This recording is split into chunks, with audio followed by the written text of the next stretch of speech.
A mulher é sempre uma força muito importante nas lutas do PT. Seja em governos, no parlamento, nos movimentos sociais ou na linha de frente de programas como o Bolsa Família, o Minha Casa Minha Vida, o ProUni. Precisamos que as mulheres participem ainda mais da política. É assim que faremos um Brasil mais justo e acolhedor. Vem com a gente, vamos juntas reconstruir o Brasil.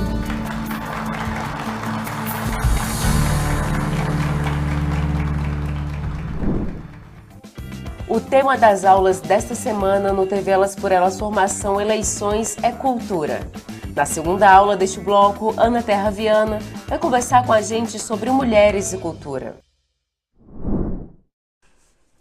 Olá, companheiras, eu sou Ana Terra, sou artista, jornalista, já fui candidata aí algumas vezes pelo Partido dos Trabalhadores e hoje estou aqui para falar para vocês a segunda parte da nossa aula sobre as mulheres e a cultura.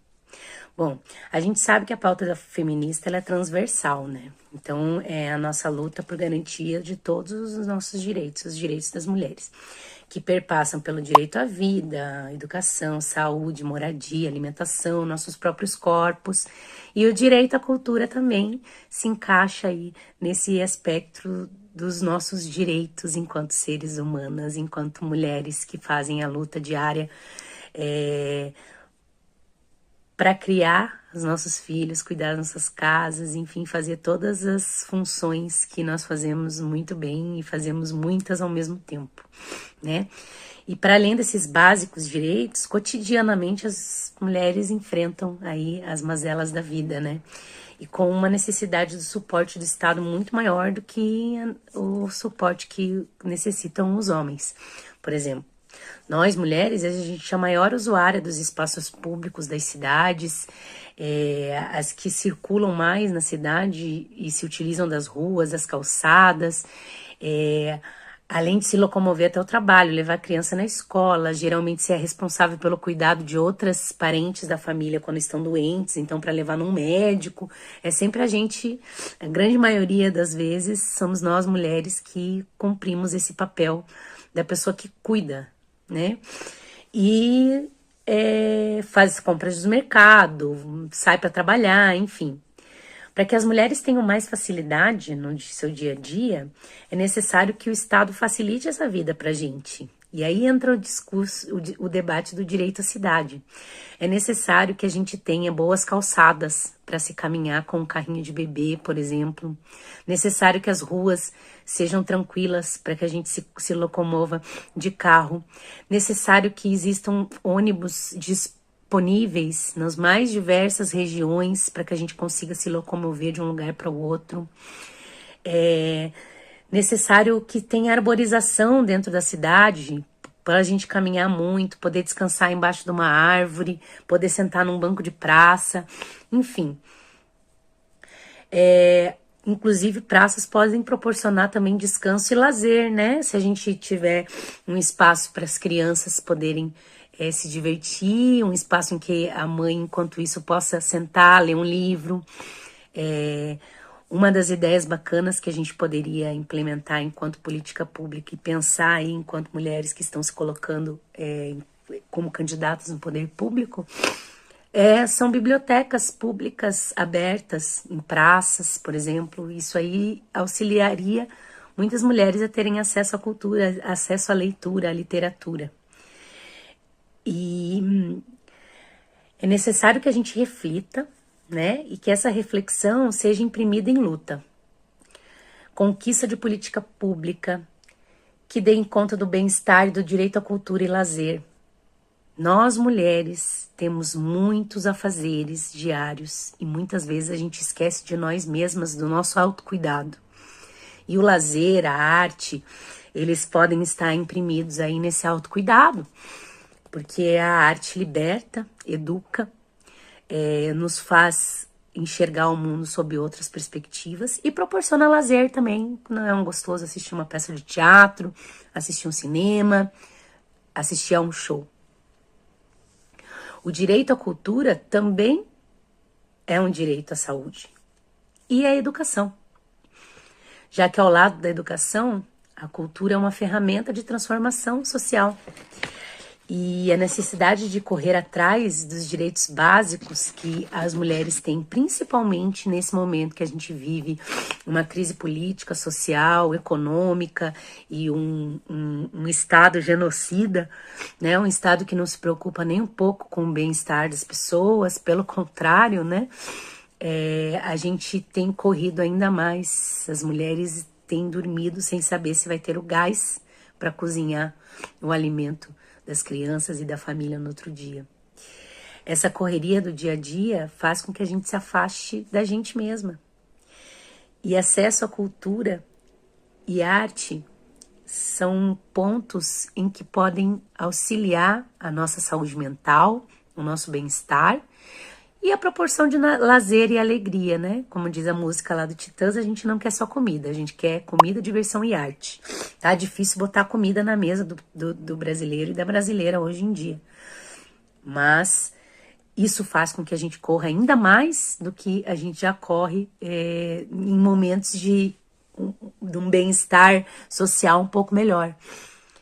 Calcule agora, né? Então a gente precisa imprimir essa luta dentro da política e principalmente essa luta dentro da política de nós mulheres, as mulheres que pretendem entrar no poder público, nos espaços legislativos e executivo para transformar, até porque a gente sabe que mulher entra nesses espaços para transformar, né? Então a nossa luta não tem que ser apenas por direitos básicos que estão na Constituição. O direito à cultura também faz parte desses direitos básicos. Mas ele é muito esquecido porque se esquece que alimentar a mente, alimentar a alma, também faz parte de um direito. E para a gente avançar em o nosso espaço no mundo, enquanto seres igualitários, enquanto mulheres que vivem o mundo e que têm o direito, tanto direito quanto qualquer outro homem e qualquer outra pessoa dentro do mundo, a gente precisa ter o direito à cultura no nosso horizonte. Então, precisamos falar mais sobre o direito das mulheres a momentos de lazer e momentos de alegria. Se a gente não alimenta a nossa alma, fica mais difícil a gente alimentar todo o resto e continuar responsável por todo o resto, que é o mundo, nas nossas costas. Então, a gente se movimenta, né? Mulher é movimento, mulher é responsável por gerar vida, mulher é responsável por alimentar o mundo. E se nós não estivermos nos alimentando de lazer, de diversão, de cultura e de arte, fica muito mais difícil para nós alimentarmos o resto do mundo das responsabilidades que nos cabem enquanto mulher e que entram dentro de um direito que a gente tem de compartilhar as coisas com companheiros e com a sociedade em geral. E esse é um papel do Estado. O Estado nos auxiliando com maiores espaços nas creches, com uma mobilidade urbana mais fácil para que a gente circule nas cidades e também nos proporcionando esses momentos de lazer e de cultura para o alimento da nossa alma. Então, a história das mulheres dentro de qualquer espaço que seja um espaço de destaque é difícil, a gente geralmente não é valorizada. Se a gente não começa a construir um elo da mulher com a arte através de políticas públicas, que o Estado não alimente isso, vai ficar cada vez mais difícil as mulheres terem um destaque enquanto artistas também. Então, é toda uma rede que nós precisamos formar. Precisamos descobrir novos talentos nas comunidades. Existem comunidades que têm mulheres bordadeiras, a exemplo aí das bordadeiras lá do Rio Grande do Norte, que fizeram o vestido da Janja para o casamento. Bordado é arte também. Existem muitas mulheres artesãs, né, que se movimentam aí dentro da economia solidária. Tem muita mulher atriz, muita mulher musicista que toca instrumento, que canta, que ninguém sabe que existe. Então a gente precisa retomar a cultura de uma forma Nós precisamos retomar a cultura de uma forma que seja mais valorizada. Quando eu digo tudo isso, a gente não tem como eu não retomar os governos PT. E o que o governo PT fez pela cultura nesse país. Foi o governo que mais investiu em cultura e arte, tendo esse entendimento que a arte e a cultura são transformadoras sociais e também nos trazem o sentimento de pertencimento. Se a gente for fazer uma análise, durante os governos do PT, a gente retomou aquele sentimento do orgulho de ser brasileiro, porque foi investido na cultura raiz, na cultura daqui. Eu não me esqueço, eu já tenho essa carinha, mas eu tenho 40 anos, vivi outros governos, a era FHC, e eu não me esqueço que a gente dava muito valor à cultura americana, né? Os americanos eram demais. A gente gostava de tudo que fosse da NBA, da Disney, enfim, a gente dava muito valor, né, às questões americanas. E os governos do PT trouxeram aí a nossa valorização, a nossa cultura, né, dando mais espaço para a cultura e para a arte brasileira, formando novas plateias, desenvolvendo alguns planos que auxiliaram muito nessa área e principalmente valorizando o Ministério da Cultura com o maior orçamento que a gente já teve na história do MINC. Então a gente precisa retomar o Ministério da Cultura num primeiro lugar, né? O governo Temer, quando deu o golpe, fez a tentativa de excluir o Ministério da Cultura do governo, e foram os artistas que lutaram para que isso não acontecesse, né? Começou inclusive aqui em Curitiba. Eu sou de Curitiba, do Paraná. Nós ocupamos o IFAM, que é um órgão do Ministério da Cultura, e houve um efeito cascata. Aí Rio de Janeiro ocupou, São Paulo ocupou, e a gente conseguiu aí recuperar e manter o MINC. E no governo desse cara, que eu não gosto nem de falar o nome, eles extinguiram o Ministério da Cultura, assim como extinguiram o Ministério do Trabalho, enfim, né? Assim como todos os retrocessos e os desmontes que eles fizeram conosco. Então, é preciso que a gente paute nessas eleições a retomada do Ministério da Cultura. E o Ministério da Cultura com um orçamento digno do Ministério da Cultura. É preciso reativar programas como o Programa Cultura Viva, que foi um programa muito importante, porque ele levou pontos de cultura, se investir em pontos de cultura na nossa base, nas bases do nosso país, nas comunidades. As comunidades construindo pontos de cultura em que teriam verba para manter e para, assim, fomentar a arte e a cultura na forma da educação, na forma do uso de espaços para se compartilhar cultura e arte. E nesse programa fazer um recorte específico para as mulheres. Pontos de cultura feministas. Isso é uma coisa muito bacana de pautar nas eleições, principalmente as candidatas aí a deputada federal, mas a estadual também, porque a luta também de quem estivesse colocando enquanto candidata a deputada estadual é recuperar secretarias de cultura que foram desmontadas sob o efeito do Ministério da Cultura. Não sei como que é o estado de vocês, mas aqui no Paraná, por exemplo, a Secretaria de Cultura virou um puxadinho da Secretaria de Turismo, logo após o desmonte do Ministério da Cultura. Então, a gente perceber também como é que está a cultura nos estados. Isso é importante, porque a gente precisa recuperar as secretarias de cultura para que a gente consiga colocar em prática esses programas que são tão importantes, que foram tão importantes para a gente ter esse sentimento de pertencimento e valorização da arte e cultura brasileira, principalmente dentro das comunidades. Pontos de cultura dentro das comunidades. E se a gente fizer esse recorte de pontos de cultura sob o olhar feminino e para as mulheres, isso vai ajudar muito a vidinha e a melhorar a qualidade de vida das mulheres brasileiras. Então, para o PT, a cultura foi importante como forma de incentivo de conhecimento, adquirir novas formas de pensar e também esse sentimento de pertencimento. Então, investir em cultura criar políticas públicas de fomento à arte e à cultura no Brasil, criar os meios de acesso à cultura, principalmente das mulheres, é também aumentar a qualidade de vida dessas mulheres brasileiras e também uma melhora da saúde, além de uma melhoria aí no desenvolvimento brasileiro. Então, companheiras, finalizo aqui dizendo que estou à disposição para a construção aí de projetos de lei e se vocês quiserem conversar sobre esse assunto, especificamente nesse recorte das mulheres, estamos à disposição. Gostei muito de estar aqui com vocês. Boa sorte a todas as candidatas e boa sorte a todas as nossas mulheres petistas nessas eleições. Um abraço.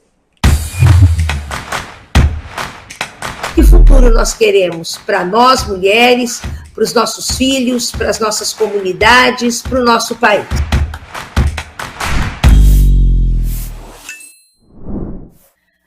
Oi, pessoal, tudo bem? Meu nome é Ana Carolina Nunes, eu sou doutoranda em Administração Pública e Governo e pesquisadora em políticas públicas. E eu também sou ativista em mobilidade urbana e contra a violência de gênero. E é nessa posição que eu estou aqui para conversar com vocês. Eu vim falar sobre direito à mobilidade e tentar conectar essa noção de direito à mobilidade com as desigualdades nas cidades, né? Como a mobilidade pode nos ajudar a entender a lógica dessas desigualdades nas cidades, né? Antes de começar, eu queria ressaltar com vocês que provavelmente vocês já devem ter percebido que essa temática da mobilidade urbana, de política urbana de maneira geral, é muito dominada por homens, né? E isso tem muito a ver com o processo de exclusão que acontece nas nossas cidades, né? Porque são políticas pensadas por um grupo muito restrito de pessoas, e por isso que é muito bom que mulheres como vocês, que estão por aqui, se engajem politicamente nessa luta, para a gente entender essa realidade que a gente tem que mudar, mas também que os homens que estão na posição de poder, né, que eles se preocupem em entender melhor como que as decisões deles também acabam contribuindo muitas vezes para piorar as desigualdades. Vocês já viram em aulas anteriores, né, discussões sobre direito à cidade com perspectiva de gênero e também sobre como entender as desigualdades na cidade a partir de uma visão interseccional, né, que considera o cruzamento das diferentes formas de opressão. Agora, a gente vai tentar entender como a mobilidade urbana se relaciona com tudo isso que vocês já viram. Então, assim, para começar, eu queria propor um exercício. Eu queria que você, que está assistindo essa aula, parasse para pensar na última vez que você precisou sair de casa para qualquer lugar, seja trabalho, estudos, compra, visita, etc. Como que você se locomoveu? Você foi a pé, de ônibus, de carro, de bicicleta, de moto? E para onde que você foi? E aí, eu queria que você pensasse como é que você decidiu de que forma que você ia fazer esse trajeto que você fez, né?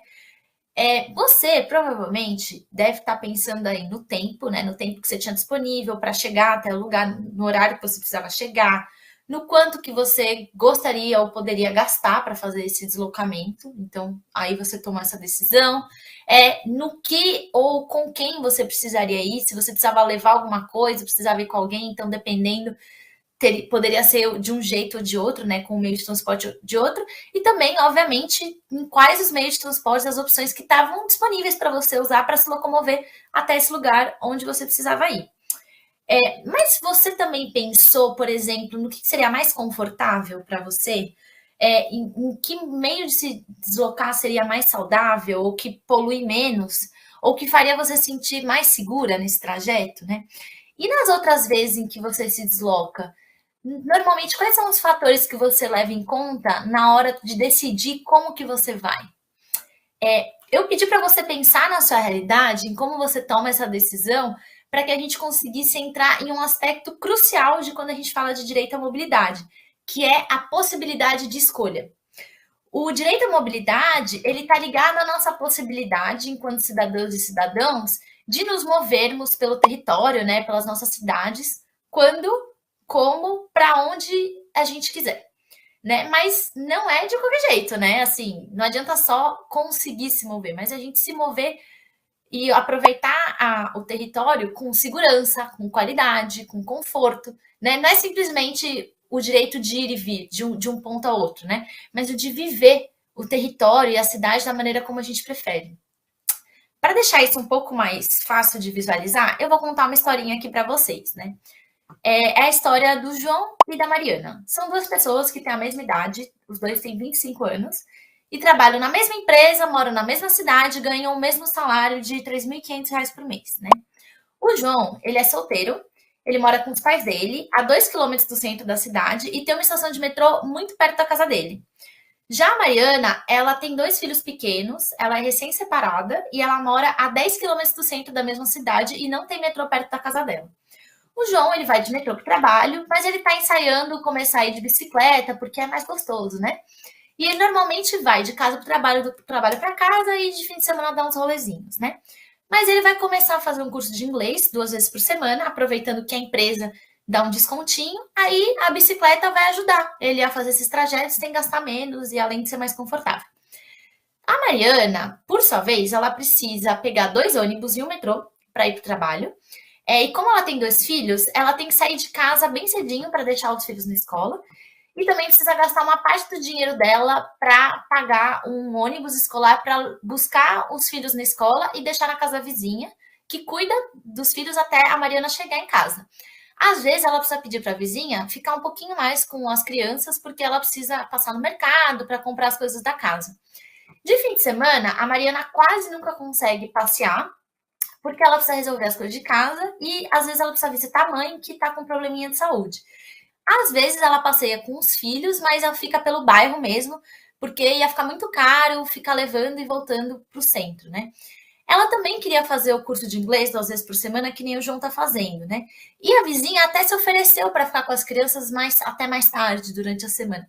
Mas a Mariana achou que era melhor não fazer, porque ela ia chegar muito tarde em casa e achou que seria muito perigoso. Então, vou parar a historinha por enquanto, para perguntar para vocês.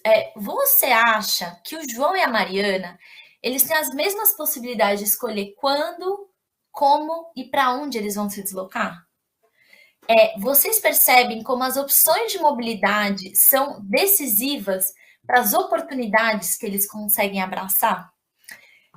Só o fato de morarem mais ou menos longe do centro já faz muita diferença, não só no caso deles, mas no caso da maioria esmagadora da população, né? Porque como as nossas cidades elas são muito desiguais e muito segregadas espacialmente, quem mora mais perto do centro, historicamente, tem muito mais acesso a opções de deslocamento e a oportunidade de uma maneira geral, em relação a quem mora mais longe. E só o fato de gastar menos tempo para se deslocar já significa ter mais tempo para fazer outras coisas, né? Para fazer o cursinho de inglês, para fazer uma academia. E não é à toa que morar perto de uma estação de metrô, por exemplo, tende a ser mais caro, porque esse é um acesso importante, né? É um tempo da nossa vida que a gente acaba comprando. E aí, quem tem menos dinheiro acaba tendo que viver em áreas da cidade com menos opções de transporte, por exemplo. E aí, nesse sentido, a possibilidade de escolha acaba muito conectada com o acesso à renda. Quanto mais você tem acesso à renda, mais opções de deslocamento você tem à sua disposição. E como já foi falado nas aulas anteriores, né, nada disso é por acaso, isolado, fruto da falta de planejamento, né? As nossas cidades, elas são marcadas pelas desigualdades, porque historicamente elas foram sendo desenvolvidas para favorecer quem já tinha dinheiro, quem já tinha poder, quem já tinha acesso à terra, né? E aí, essas pessoas ficam com a melhor parte da cidade e o resto fica para o resto, né? Que é o resto que sustenta e trabalha para sustentar os luxos da classe dominante. E isso está muito conectado, obviamente, também com a nossa segregação racial do espaço, né? As áreas mais nobres, entre aspas, da cidade, elas são praticamente exclusivas da população branca, mesmo em cidade onde você tem uma maior proporção de pessoas negras morando, enquanto a população negra e indígena elas são empurradas para as áreas da cidade que são mais baratas, né, com menos acesso à rede de esgoto, distribuição de água, energia, serviços de uma maneira geral, né, e inclusive a opções de transporte, né. Mas como eu trouxe no exemplo do João e da Mariana, a gente não consegue explicar essas diferenças entre os acessos da cidade só por onde a pessoa mora, mas também como a pessoa vive, né? Então, às vezes as pessoas podem morar no mesmo lugar, mas acessar a cidade de maneira diferente por causa dos papéis diferentes que as duas pessoas exercem na organização da sociedade. Isso se conecta muito com dois tipos de divisão do trabalho. A primeira é a divisão sexual do trabalho, e aqui no exemplo fica muito óbvio com o João e a Mariana, né? Como as mulheres são mais responsabilizadas por funções de cuidado, por exemplo, a Mariana, ela cuida dos filhos e precisa eventualmente cuidar da mãe. Ela só vai poder aceitar um emprego que permita que ela leve as crianças na escola, ou ela vai ter que guardar uma parte do salário para garantir que os filhos consigam ir e voltar da escola. E aí isso vai determinar, inclusive, as oportunidades que ela pega e como ela vai se deslocar. O João, por sua vez, ele é solteiro, não tem filhos, mora com os pais. Ele não tem essa responsabilidade de cuidado. Talvez ele nem se preocupe com os cuidados domésticos, porque talvez a mãe dele cuide de tudo, né? Pensando nessa divisão sexual do trabalho. Então, ele nem faça viagem para ir no mercado, ele nem se desloque para fazer compras no supermercado, porque ele nem se preocupa com isso, porque tem outra pessoa que pensa nisso para ele, né? E a outra divisão do trabalho é uma divisão racial também, que faz muita diferença, né? Porque também pela nossa construção histórica da sociedade brasileira, as populações negra e indígenas são relegadas a ocupações de trabalho pior remuneradas, né? E também com mais níveis de informalidade, né? Então, isso significa que quem não tem emprego formal ou recebe salários muito baixos, né? Que é a realidade de grande parte das populações racializadas negra e indígena no Brasil, vai ter que economizar o máximo possível com o transporte. Porque se não economizar com o transporte, vai pagar para trabalhar, né? E aí, por isso que não vai conseguir reservar dinheiro para se deslocar, às vezes para fazer um curso, né? Ou cuidar da própria saúde, ou passear, porque não tem grana para se deslocar, né? Então, para alguns grupos de pessoas, essas estruturas de opressão, né, que determinam o que as pessoas vão fazer, o que elas conseguem fazer, elas se cruzam nessas funções, né? E aí é o caso das mulheres negras, chefes de família e moradoras da periferia, seriam os grupos de pessoas na cidade com as piores condições de moradia, de trabalho e, consequentemente, de mobilidade. Justamente porque são pessoas que acumulam muitas funções, né, de cuidado, menos possibilidades e oportunidades de acesso à renda e a bons lugares para morar. E então, justamente por isso, tem menos condições de escolher como que querem se locomover. E, enfim, acabam tendo que cuidar de várias coisas dos filhos, da família, da comunidade, mas não tem tempo para cuidar de si mesmas, né? E acessar mais oportunidades que, inclusive, permitiriam que elas melhorassem de vida, né? De condição de vida. E aí eu queria aproveitar esse exemplo para trazer uma coisa que eu aprendi com uma colega minha, que é pesquisadora, chama Aide Swab, e que ela mostra nas pesquisas dela a importância de, quando a gente vai falar sobre desigualdade da mobilidade urbana, a gente complexificar um pouco mais o conceito de mulheres. Porque não adianta, porque é um conceito muito amplo, né? Então não adianta a gente só falar assim, a desigualdade na mobilidade urbana de gênero é porque as mulheres andam menos de carro e mais a pé do que os homens. Porque a categoria mulheres é muito ampla, isso vai depender muito se a mulher, por exemplo, é responsável, se ela tem filhos, se ela é chefe de família, se ela tem emprego formal ou não, né? Então, uma mulher que é chefe de família, tem filhos e não tem emprego formal, ela vai ter possibilidades de se deslocar muito piores do que uma mulher que tem emprego formal e mora num lugar bom e não tem filhos, entendeu? Que mora num lugar bem localizado na cidade e não tem filhos, né? Assim como tem algumas mulheres que elas vão ter condições de deslocamento, mais oportunidades de deslocamento melhores do que homens, do que alguns homens que estão em uma situação social pior do que elas, né? Esses fatores que eu trouxe aqui, eles estão sempre se cruzando, né? E determinando os acessos que a gente tem à cidade e à mobilidade.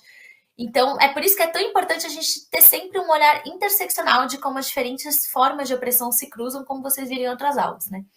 E quando eu falo disso, pode até parecer que eu estou tirando coisa da minha cabeça, porque não são informações assim que aparecem com muita evidência, com tanta evidência nos dados. E isso tem uma razão. Porque, historicamente, as políticas de mobilidade, elas foram pensadas para duas coisas. Para garantir que a elite, que basicamente se desloca de carro, conseguisse se deslocar sem pegar trânsito e que a massa trabalhadora chegasse nos seus trabalhos de transporte público, né? Nas duas primeiras aulas desta semana, a convidada Ana Terra Viana fez a relação entre as mulheres e a cultura. E amanhã, a professora universitária e membro da coordenação do Setorial Nacional de Educação do PT, Selma Rocha, irá aprofundar ainda mais o assunto. Reveja esta e outras aulas na playlist TV Elas por Elas Formação, no canal da TV PT no YouTube ou em formato de podcast no Spotify.